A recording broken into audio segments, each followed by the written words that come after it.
Price கர்த்தருக்கு ஸ்தோத்திரம். தேவனுக்கு மகிமையுண்டாவது. தேவனுடைய பிள்ளைகளே, தேவனுடைய வார்த்தை வெளிப்பட நேரத்தில் தேவனுடைய வார்த்தையிலேருந்து அநேக காரியங்களை நாம் பார்க்க போகிறோம். கர்த்தருடைய பிள்ளைகளே, ஒவ்வொரு நாளும் நம்முடைய சூழ்நிலைகளை பார்த்து சோர்ந்து போகிற ஜனங்களை நான் பார்க்குறேன். இன்றைக்கே எப்படி இருக்குது, நாளைக்கு என்ன பண்ண போகிறனோ, நாளைக்கு எங்கள் வாழ்க்கை எப்படி இருக்க போதுன்ட்டு பல கேள்விகளோடு ஒரு சிலரெல்லாம் மாறிவிடாங்க. தேவ பிள்ளைகளே, இன்றைக்கு இப்படி இருக்குன்னா நாளைக்கு நான் இப்படி இருப்பேன்னு நினைக்காதீங்க. நேற்று தினம் பிறகு எங்கள் வாழ்க்கையில் குறைவோடு தான் வாழ்ந்தோம், குறைவோடவே மறுத்துடுவோம் என்று எண்ண மாட்டோம். ஒரு சிலர் கஷ்டப்பட்ட ஒவ்வொருடைய வாழ்க்கையிலும் பாருங்கள், கஷ்டப்படுகிற ஒரு நாட்களில் அப்படி தான் இருந்தார்கள். பின்வரும் நாட்களில் அவர் ஆஸ்வாதமாக இருக்காங்க, அவருடைய பிள்ளைகள் இன்னும் ஆஸ்வாதமாக இருக்காங்க. ஆனால் ஜனங்க பிறகு கிறிஸ்தவர்களாக இருக்கிற நிறைய பேருடைய வாழ்க்கையில் கேள்விகளோடு இருக்காங்க. இப்போ ஒருத்தரோடு பேசினேன், அவங்க பேசும்போது ஒரே பிரச்சனையாக இருக்குது பாஸ்டர், குடும்பத்தில் இப்படி இருக்குது, இந்த மாதிரி காரியங்கள்லாம் பல விதமான காரியங்களை சொல்லி அவங்க அழாத குறை தான் சூழ்நிலை பார்த்து சோர்ந்து போகிறார்கள். வேதம் அழகாக சொல்லுது, ஏசாயா 41:10 பயப்படாதே பயப்படாதே என்று சொல்லுகிறது, நான் உனக்கு துணை நிற்கிறேன் என்று சொல்கிறாங்க. அப்போ பயப்படாதேன்னு இயேசு சொல்லிட்ட பிறகு ஏன் ஒரு பயம்?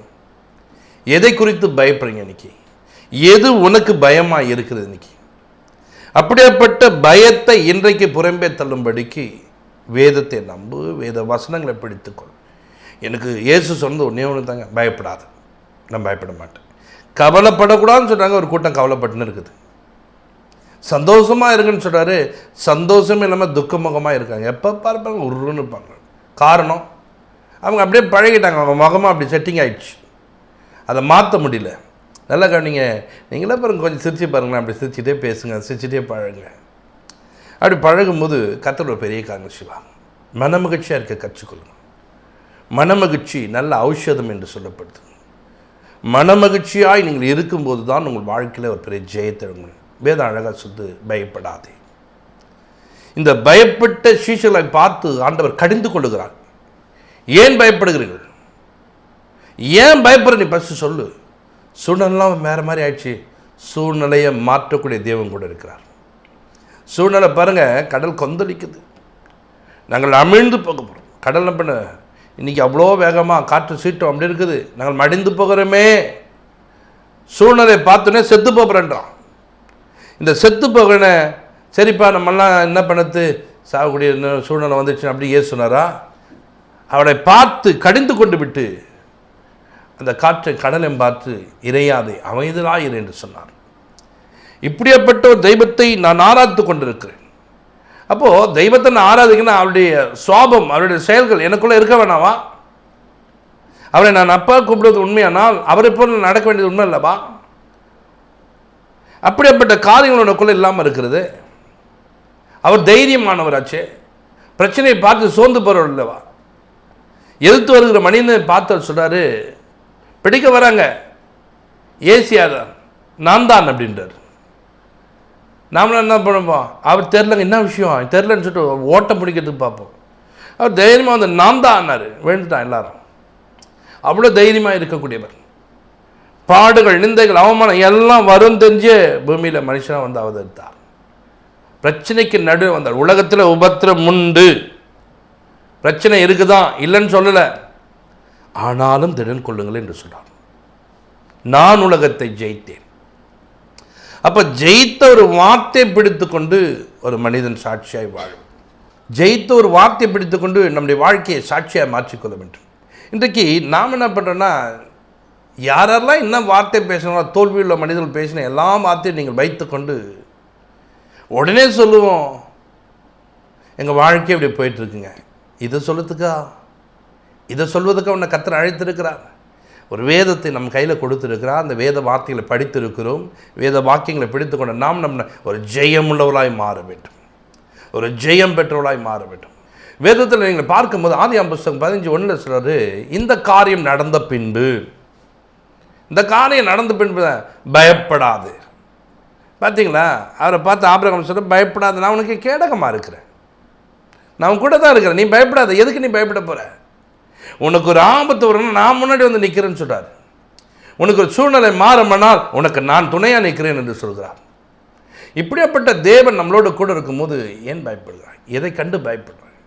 எந்த சூழ்நிலை உன்னை இப்போது திருமண காரியம் வச்சுருக்கிறேங்க, இந்த திருமணத்தை நான் எப்படி பண்ண போகிறேன்னு தெரிலங்க. தேவன் சொல்கிறாரு, நான் கூட தான் இருக்கிறேன், நான் கூட தான் இருக்கிறேன், நீ ஏன் பயப்படுற? காணா ஒரு கல்யாண வீட்டில் என்னை அழைத்தாங்க, நான் வந்தேன். அவர்கள் வெட்கப்பட விடாதபடிக்கு அவளோடு நான் கூட இருந்தேன். அதே தேவன் சொல்கிறாரு, உன்னுடைய திருமண காரியங்களில் நான் கூட இருப்பேன், நான் உன்னை நடத்துவேன். உன் வாழ்க்கையில் எதெல்லாம் குறைவதோ அதை நிறைவாய் மாற்றுவதே என்னுடைய வேலைன்றார். அப்புறம் ஏன் பயப்படுறீங்க? இப்படி ஒரு தேவன் வந்தார், இந்த கல்யாண வீட்டுக்கு வந்தார், திராட்சரசமாக மாற்றினார், தண்ணீரை திராட்சரசமாக மாற்றி அந்த மணவாளனை பார்த்து வந்தவங்க சொல்கிறாங்க, பாருங்கள், எந்த மனுஷனும் முன்னாடி நல்லது கொடுத்து பின்னாடி என்ன பண்ண குறைவுள்ளது கொடுப்பான், ஆனால் நீரோ இந்நேரத்தில் என்ன பண்ண சுவையானது வைத்தீங்க. பார்த்தீங்களா எந்த அளவுக்கு தேவன் ஒரு அற்புதமான காரியத்தை செய்தார். ஒரு திராட்சரசம் என்பது சும்மா இல்லைங்க, பல வருடங்களை வைத்திருக்கணும்.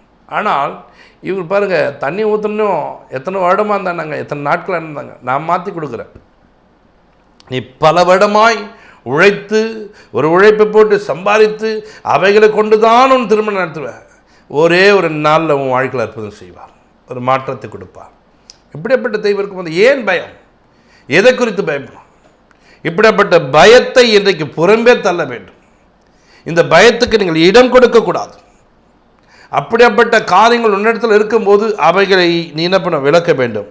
உபாகமம் புத்தகத்தை எடுத்துக்கொள்ளுங்க, 20ஆம் அதிகாரம் 1 வசனம். நீ உன் சத்துருக்களுக்கு எதிராக யுத்தம் செய்ய புறப்பட்டு போகையில் குதிரைகளையும் ரதங்களையும் உன்னிலும் பெரிய கூட்டமாகிய ஜனங்களையும் கண்டால் அவர்களுக்கு பயப்படாயாக. உன்னை எகிப்து தேசத்திலிருந்து புறப்பட பண்ணின உன் தேவனாகிய கர்த்தர் உன்னோடே இருக்கிறார். கவனிங்க, அவர் சொல்றார், நான் உன் கூட தான் இருக்கிறேன். உன்னை எகிப்து தேசத்திலிருந்து புறப்பட பண்ணின தேவன் நான் தான். நீ ஒரு யுத்தம் பண்ண போகிற, ஒரு காரியத்தில் ஜெயம் எடுக்க போகிற, அப்போ நீ என்ன பண்ண, உன் சத்ருக்கை பார்த்து பயந்துடாத. ஐயோ அவன் பெரிய ஆளாச்சு, அவங்க இப்படி பண்ணிடுவாங்க, இப்படி பயப்படாத, நான் கூட இருக்கிறேன். உன்னை நடத்தி கொண்டு வந்த நான் தான், உனக்கு உதவி செய்தவன் நான் தான். இன்றைக்கும் இது எகிப்திலிருந்து புறப்பட்ட இஸ்ரவேலுக்கு சொல்லப்பட்ட ஒரு வார்த்தை. இன்றைக்கு நான் தேவனை அறியாத நாட்களிலே, புறஜாதியாய் வாழ்ந்த நாட்களிலே என்னை அழைத்த ஒரு தேவன் எனக்கு அற்புதம் செய்தார். என் வியாதியை குணமாக்கினார், என் கஷ்டத்தை போக்கினார், என் கண்ணீரை துடைத்தார், எனக்கு ஒரு உதவி செய்தார். அதே தேவன் தான் சொல்கிறார், இன்றைக்கும் நான் அவன் கூட தான் இருக்கிறேன்றார். ஏதோ நீ பாவம் செஞ்சதுனால அவர் உன்னை விட்டு போயிட்டார், நீங்கள் இப்போ அப்பான்னு கூப்பிடு, உன் பக்கத்தில் வந்து நிற்பார். அப்பா அவங்க அழைச்சிப்பார். இளையகுமாரன் அழைச்சான், அப்பா பக்கத்தில் வந்தார், இல்லை ஓடி வந்தார். அவன் வருவதை பார்த்தார். இன்றைக்கி நீ போ, வேத்த எடு, படி, தேவனோடு கூட ஐக்கியப்படு, தேவன் உனக்கு துணையாக இருப்பான், தேவன் உன்னை வழிநடத்துப்பான், தேவன் உன்னோடு குழந்து பலத்த கிரிகளை செய்வான். அப்போ உன் சத்துருவை கண்டு நீ பயப்படாத. உன் சத்துருவனை பயமுறுத்துமா, உன் சத்துரு என்ன பண்ணுமா, ஒரு பெரிய காரணம் பயப்படாத. இஸ்ரவேல் ஜனங்கள் பாருங்கள், இப்படிப்பட்ட வார்த்தைகள் நல் வார்த்தைகள் கொடுத்தார்கள். அவர்களோ 3000 பேர் யுத்த வீரர்கள் பயந்து கொண்டு போகிறார்கள். சத்ரு வந்து நிற்கிறான், ஒரே ஒருத்தவா என்கிட்டன்ட்டு கோலியாத்து பயப்படல. ஒரே ஒரு மனுஷன் மட்டும் தான் தேவனை துதிக்கிற மனுஷன் பாருங்கள், தைரியமாக பயப்படக்கூடாதுன்னு என் தேவன் சொல்லியிருக்கிறாரு. உன் சத்ருவை என்ன பண்ணக்கூடாது, பார்த்து பயப்படாத யுத்தத்துக்கு போகும்போது. அப்போ பாருங்கள், நான் உன் கூட இருக்கிறேன்னு சொல்லிட்டார். நீ எந்த நாமத்தை கொண்டு நிந்தித்தாயோ அதே நாமத்தினால நான் வரேன் கிட்ட. இஸ்ரவேலின் சேனைகள் இராணுவத்தோடு வரேன். பாருங்கள் எப்படியாப்பட்ட ஒரு தெய்வம் கூட இருந்தார் பாருங்கள். ஒரே ஒரு கல் தான், சத்ரு கீழே விழுந்தான், அவன் தலை துண்டிக்கப்பட்டது, முடிஞ்சு போச்ச கதை. இது காரணம் என்ன? இது எப்படி நடந்தது? இந்த காரியங்கள் மாறுவதற்கு என்ன காரணம்? ஒரு மனிதன் தேவன் தன்னோடு கூட இருப்பதை விசுவாசிக்கிறார். என் கூட இருக்கிறாருங்க. அவர் சொல்கிறார், சத்ருவை பார்த்து நீ பயப்படாதேன்னு சொன்னார். நான் பயப்பட மாட்டேங்க, தைரியமாக இருப்பேங்க. அப்படி போனதுனால இந்த 3000 பேர் இப்போ சேவலாக இருக்கிற ஒவ்வொருத்தரும் ஒன்றுமே செய்ய முடியாத சூழ்நிலை. ஒரு சாதாரணமாக சாப்பாடு கொண்டு வந்த ஒரு மனிதன் தாவீது ஜெயித்தான். சவுல் கொண்டது 1000, தாவீது கொண்டது 10000 என்று சொல்லப்படுவது. ஜெயம் எடுத்தான், ராஜாவுடைய ஸ்தானத்தை உடையவனாய் மாறினான். காரணம், ஒரு மனிதன் பயப்படாமல் இருந்தான்.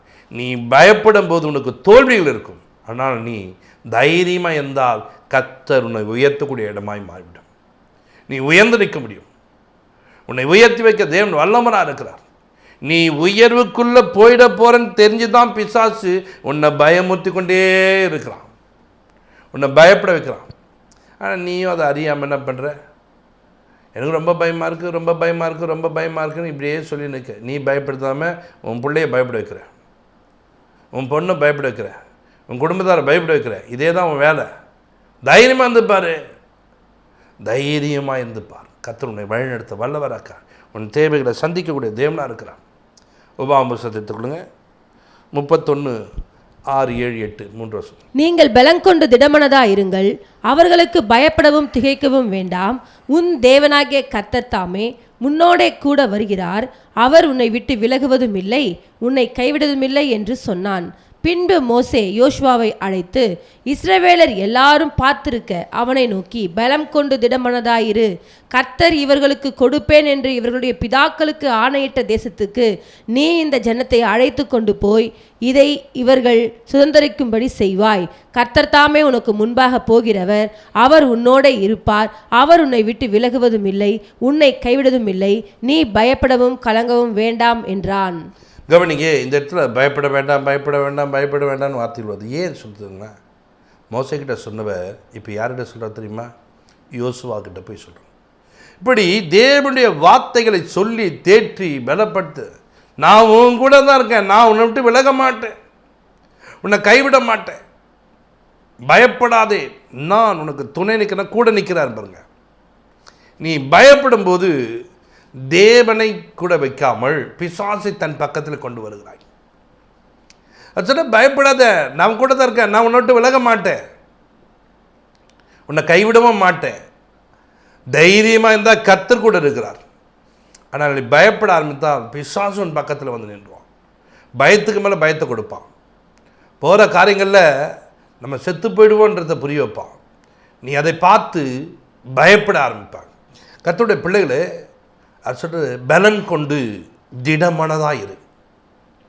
அப்போ பயந்த ஒரு மனிதனுடைய வாழ்க்கையில் மனம் திடமாக இருக்காது, அது சோர்ந்து போய்விடும், அது பலவீனப்பட்டு விடும். அந்த சோர்வு நிமித்தம் அவன் பயம் கொண்டவனாய் மாறும். அப்படி நீங்கள் மாறாதபடிக்கு, அப்படி நீங்கள் ஆகாதபடிக்கு இன்னைக்கு உங்கள் காரியங்களை மாற்றிக்கொள்ளணும். ஆண்டவரே, நீர் எனக்கு தைரியத்தை கொடுத்துருக்க, நானும் பயந்து கொண்டிருக்கிறேன். வசனம் அழகாக சொல்லுது, தேவனுடைய வார்த்தை அழகாக உங்களை பார்த்து சொல்கிறாரு, நீங்கள் பலம் கொண்டு திடமானதாக இருக்க சொல்கிறார். தேவன் நமக்கு பயம் உள்ள ஆவியை கொடாமல் பலனும் அன்பும் தெளிந்த புத்தி உள்ள ஆவி கூட. பயமுள்ள ஆவி தேவன் கொடுக்கவில்லை. நல்லா புரிஞ்சுக்கணும். தேவன் எனக்கு என்ன பண்ணா தைரியமாக இருக்க வைத்திருக்கிறார். யோசுவாவில் நீங்கள் பார்க்கும்போது பாருங்கள், 1:9 நீங்கள் வாசிக்கும் போது, நான் உனக்கு கட்டளையிடவில்லையா? பலம் கொண்டு திடமனதாயிரு, திகையாதே, நீ போகும் இடமெல்லாம் உன் தேவனாகிய கர்த்தர் உன்னோடே கூட இருக்கிறார் என்றார். பலன் கொண்டு திடமனதாயிரு, நீ போகிற இடங்களெல்லாம் உன் தேவனாகிய கர்த்தர் உன் கூடவே இருக்கிறேன்னு சொல்றார். நீங்கள் எதை செய்தாலும் உங்கள் தேவன் உங்களோடு கூட இருக்கணுமா? நீ தைரியமாக இருக்க கற்றுக்கொள். நீ தைரியமாக இருந்து பார். கர்த்தர் உன் கூட வந்து உன்னை வழிநடத்த வல்லவராக்கா, உன் தேவைகளை சந்திக்கிற, உன் நெருக்கத்தை மாற்றுவ, உன் கண்ணீரை துடைக்கிறவராக இருக்கிறார். அதனால் தேவ பிள்ளைங்களாம் இப்போ நாங்கள் ஒரு நாளும் சோர்ந்து போகாதீங்க, கர்த்தர் உங்களை வழிநடத்துவோம். ஜெபிப்போம். பரலோக பிதாவே, உமக்கு நாங்கள் நன்றி செலுத்துகிறோம். இப்பொழுது மற்ற சூழ்நிலையை பார்த்து யாரெல்லாம் சோர்ந்து போயிருக்காங்களோ அப்படியேப்பட்ட ஜனங்களுக்காக நாங்கள் ஜெபிக்கிறோம். இன்றைக்கு அந்த சூழ்நிலை மாறட்டும் இயேசுவின் நாமத்தினால். அது மாறட்டும் ஆண்டவரே, தைரியம் உள்ள பிள்ளைகளாக மாறட்டும், பயத்தின் ஆவி அவர்கிட்ட வெளியேறட்டும் இயேசு கிறிஸ்துவின் நாமத்தாலே. அற்புத சுகங்களுடன் இயேசு கிறிஸ்துவமா ஜெபத்திற்கு நல்ல பிதாவே, ஆமென். God bless you.